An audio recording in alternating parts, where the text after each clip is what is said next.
Assalamualaikum warahmatullahi wabarakatuh. Jumpa lagi di Andum Kauro Hujang Rawing.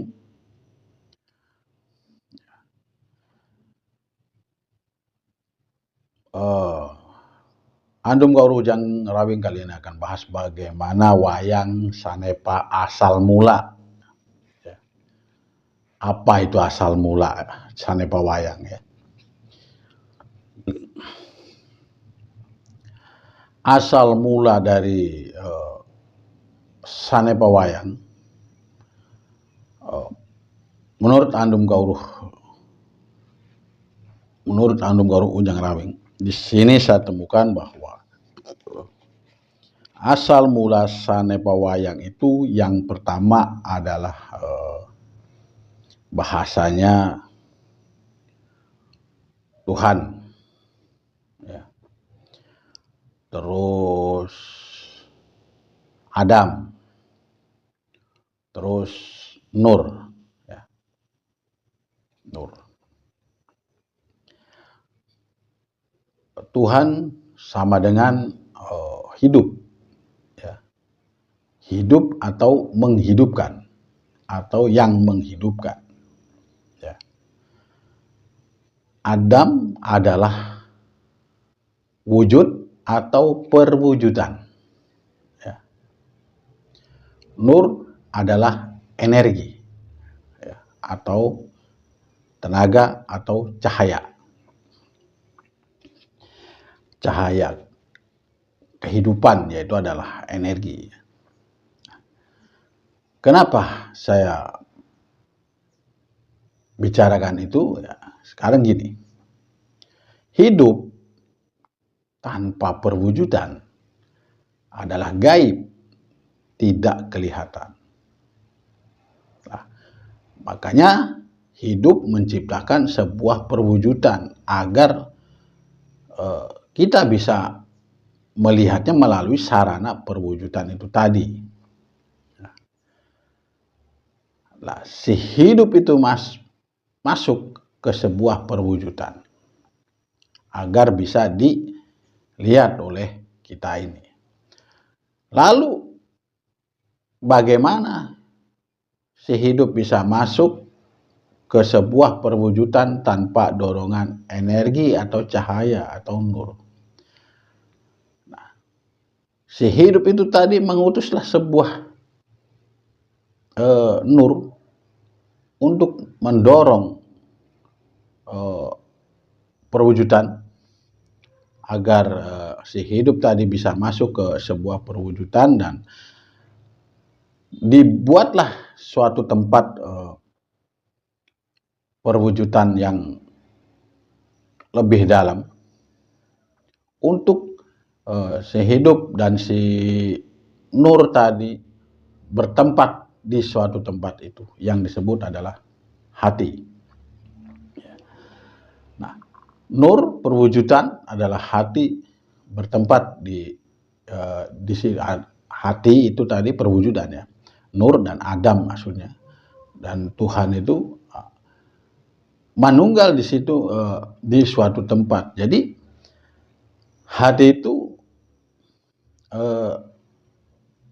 ruh di dalam hati itu ada tiga, ada tiga kehidupan, yaitu adalah Tuhan dan Nur dan Adam, ya, di situ di perwujudan itu.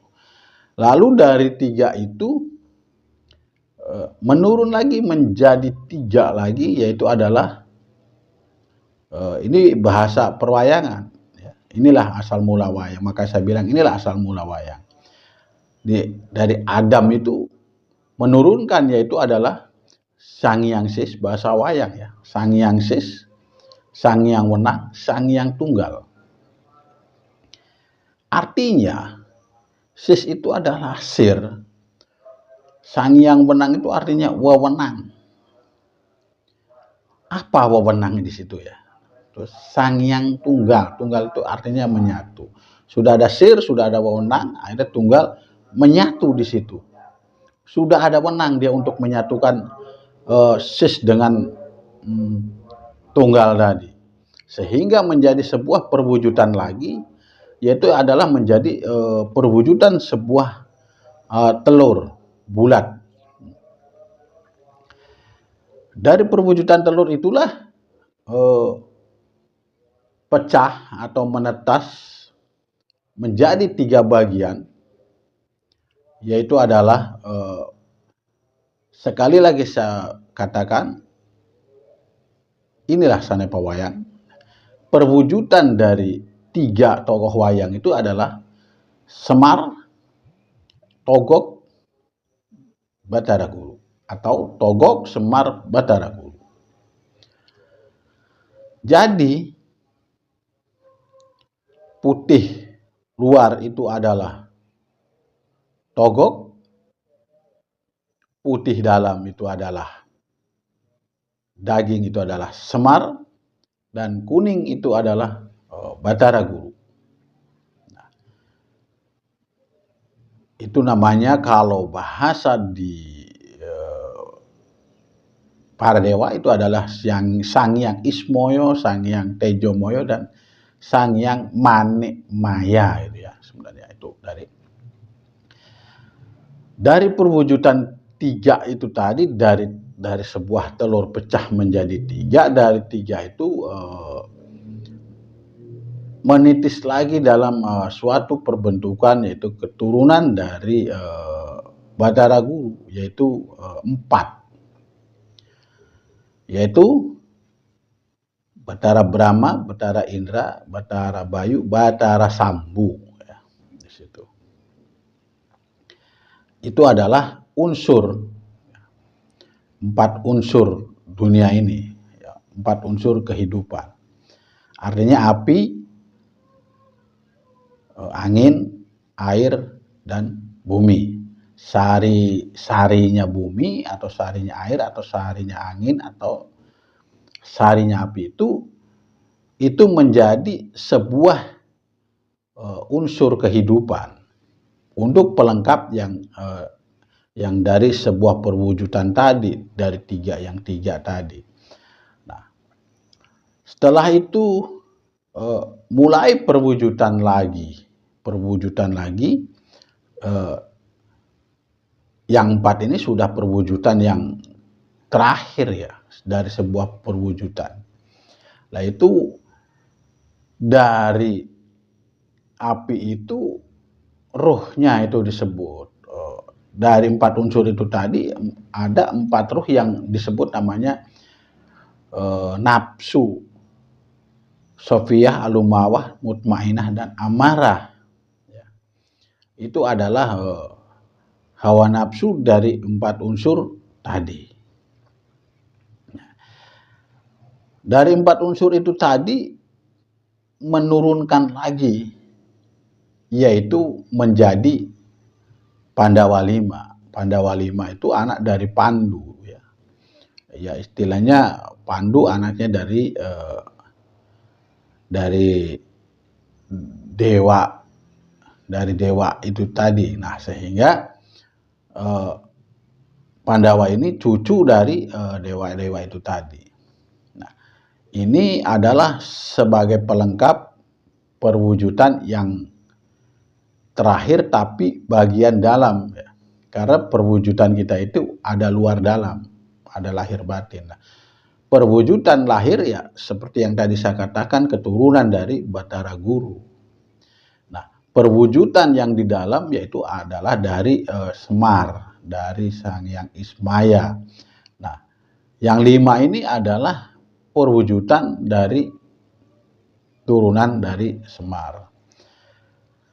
Lalu siapa saja Pandawa 5 yang memang perwujudan dari dalam itu tadi? Pandawa 5 itu adalah Bima, terus Puntadewa, Arjuna, Nakula Sadewa, atau Puntadewa.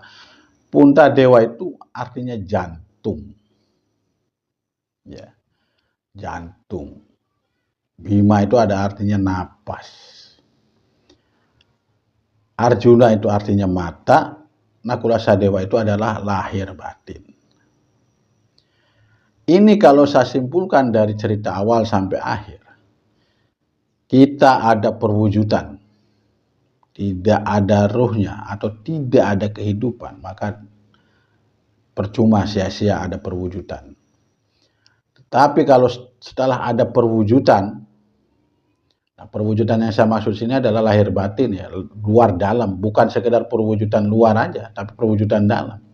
Kalau cuma ada perwujudannya aja, tidak ada ruhnya, tidak ada kehidupan, tidak lengkap. Makanya di situ ada setiap Tuhan menciptakan perwujudan pasti menciptakan isinya atau ruhnya atau kehidupannya yang menghidupkan.